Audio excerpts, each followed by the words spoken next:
قصر الأمم بجنيف عرين الأسد الأممي في حقوق الإنسان وحلب صراع المنظمات واللوبيات، حيث شهد ويشهد في دورته 25 تطاحناً وصراعاً مفتوحاً بين المغرب والجزائر التي تدعي الحياد في ملف الصحراء الغربية المغربية، ليقف أمام الجارة الشرقية الجزائر أسد مغربي من طينة عمر هلال ليخرس ثعالب جنرالات الجزائر ويرغمهم للعودة إلى جحورهم. قبل الخوض في التفاصيل نطرح السؤالين الآتيين: ما هي نقطة ضعف الملف المغربي لدى الأمم المتحدة؟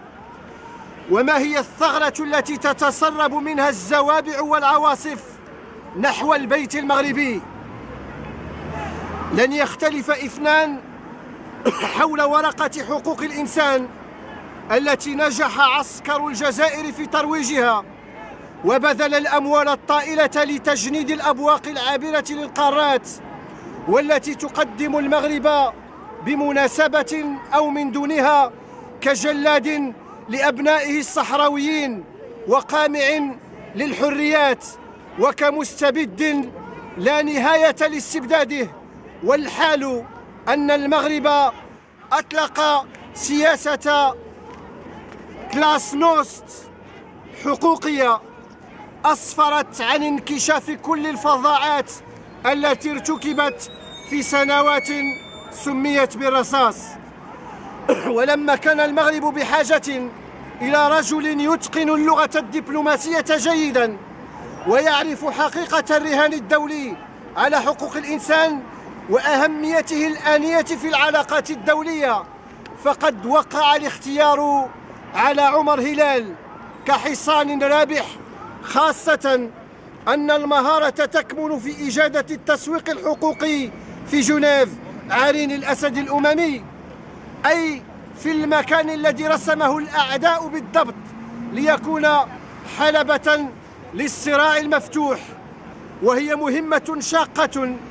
تقتضي النباهة واليقظة وحضور البديهة والتحرك في كل الجهات من أجل إحباط أي محاولة لكسب المساحات من بوليساريو بوتفليقة. يكفي أن تعلم أن ممثل المغرب الدائم لدى الأمم المتحدة بجنيف لتدرك أن الرجل قابض حقيقي على الجمر، وأنه مقاتل من طينة مختلفة في حرب ضروس لا يمكن لقائدها سوى أن يجر خلفه تاريخا حافلا من النجاحات، متمرسا على جميع المنعرجات، خاصة إذا كان هذا المنعرج يسمى قضية المغرب الأولى. رجل المهام الصعبة ونجم الدبلوماسية المغربية عمر هلال، شديد الذكاء، سريع البديهة، يجر وراءه فصولا طويلة من العمل الدبلوماسي، يبلغ من العمر 63 سنة، من مواليد يناير 1951 بأكادير، حاصل على إجازة في العلوم السياسية من كلية الحقوق بالرباط سنة 1974. اشتغل في الجزائر في ذروة الخلاف بين الراحلين الحسن الثاني والهواري بومدين، وعلى إلمام شامل بأدوات الدعاية والهجوم التي يستعملها جنرالات قصر المرادية لعرقلة حل أزمة الصحراء التي افتعلوها، إبان الحرب الباردة أو ما كان يعرف آنذاك بحقبة التوازنات الكبرى. إنه عمر هلال الذي يقود الفريق المغربي في جنيف يدرك جيدا هذه الإكراهات التي تعيشها النواة الصلبة للدبلوماسية المغربية، كما يدرك أن الضغط أصبح أكثر توهجا بعدما انتخب المغرب عضوا في مجلس حقوق الإنسان، إذ طرحت على البلاد التزامات أكثر، وبات من البديهي أن يكون المغرب في مستوى التطلعات الدولية وفي مستوى تجنب كل ما من شأنه أن يلوث السمعة التي تطلبت معارك طاحنة لتبنى وتترسخ. إنه لمن حسن حظ الرباط أن يكون رجلها في جنيف هو هلال، وأن يكون الحزام الذي يطوق به كل محاولة اعتداء هي تلك الأطر الكفءة والمدربة والمتفانية التي تساعده، أطر في كامل لياقتها الدبلوماسية، تشتغل بتفان وتتحرك بحرص لأنها تدرك أنها تحارب وأقدامها فوق حقل غير مستقر من الألغام. أبرز هذه الأطر حسن البوكيلي، الذراع اليمنى لهلال، شاب يؤمن بالدبلوماسية الهجومية وهو حجر الزاوية في السفارة. أطر تقوم بتتبع ملفات المغرب الأممية، حقوق الإنسان، الهجرة، اللاجئون، منظمة العمل، منظمة الصحة، نزع السلاح إلى آخره، وهي مهام كما يبدو مرهقة حقا، حيث يتضح واقع الحال مقارنة مع السفارات الأخرى التي تضم أكثر من 40 أو 50 إطار، بل إن هناك دولا تتوفر على 3 سفراء دائمين في جنيف كالولايات المتحدة الأمريكية مثلا، أو سفيرين كفنزويلا، بينما المغرب 10 أطر فقط. هل لقلة ذات اليد أو لجهل الحكومة والبرلمان بالدور الاستراتيجي الحاسم لفريق السفير الدائم بجنيف؟ الولايات المتحدة مثلا تشتغل بنظام الأقطاب، وكل قطب يشرف عليه منسق، وهذا الأخير يشرف على أطر عديدة تشتغل تحت إمرته، بينما نجد بالنسبة للمغرب إطارا واحدا يغطي 3 أقطاب دفعة واحدة، مما يعرضه للإنهاك والإجهاد. والأنكى أن الراتب هزيل جدا، بل إن راتب دبلوماسي مصري في هوليود، بل إن راتب دبلوماسي مصري في جنيف إذا شئنا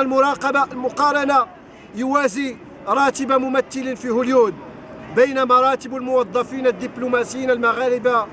لا يكفي للإقامة المريحة رغم ثقل مهمتهم. إن الممثل الدائم للمغرب بجنيف مسؤول لم ينزل بمظلة، ولم تأتي به رياح الخريف الماضي، فهو ذو تجربة طويلة في العمل الدبلوماسي، وله دراية دقيقة بمختلف القضايا التي تطرح على مستوى حقوق الإنسان أو على مستوى المنظمات الأممية الأخرى، كما أنه متمرس على قواعد المنظمات الدولية، ويتقن جيدا الإجراءات والبنى والاختصاصات التي يقوم عليها عملها، فضلا عن معرفته الجيدة بمواقف مجموعة الدول التي تسمح له باستباق قراءة الخريطة في كل قاعة أو في كل جلسة، سواء بمجموعة دول عدم الانحياز أو المجموعة الإفريقية مثلا أو العربية أو باقي المهمات. إضافة إلى كل ذلك، فإن عمر هلال يجيد تصريف موقف المغرب الرسمي المعروف بالوسطية والاعتدال والبحث عن روح التوافق واحترام خصوصيات جميع الأطراف كيفما كانت، وقد أهلته هذه الخاصية ليتم اختياره من طرف المجموعة الإفريقية ليقود المفاوضات باسم القارة السمراء مع منظمة التجارة العالمية في مؤتمر بالي بأندونيسيا سنة 2013. الرجل لا يحمل بندقية ولا وراء مدفع أو يهاجم بمقنبلة من نوع ميراج أو فانتوم، وليس معنيا بسباق التسلح العلني الرجل دبلوماسي ويدرك بحنكة المتمرسين أن الدبلوماسية جسر حربي لتحقيق الانتصارات دون أن تطلق رصاصة واحدة، وأنها أقصى الطرق لرد منجل الخصوم نحو نحورهم، حتى ولو كان هذا المنجل يساوي ملايين الدولارات. رجل من هذه الطينة وفي هذا المعترك الحاسم مكسب للمغرب والمغاربة، وشوكة في حلق حكام الجزائر الذين جعلوا من قضية الصحراء مسمار شحف الحائط المغربي، أو كما قال العسكري الراحل هواري بومدين مؤازرا آنذاك بوزير خارجيته بوتفليقة الرئيس الحالي العليل للجارة الجزائر: لقد وضعت حجرة في حذاء المغاربة. إعلام اليمامة البيضاء الذي لا حكومة له، علي جدو، صالح جعفر، عائشة الخطابي، ساحة الأمم، قصر الأمم، جنيف.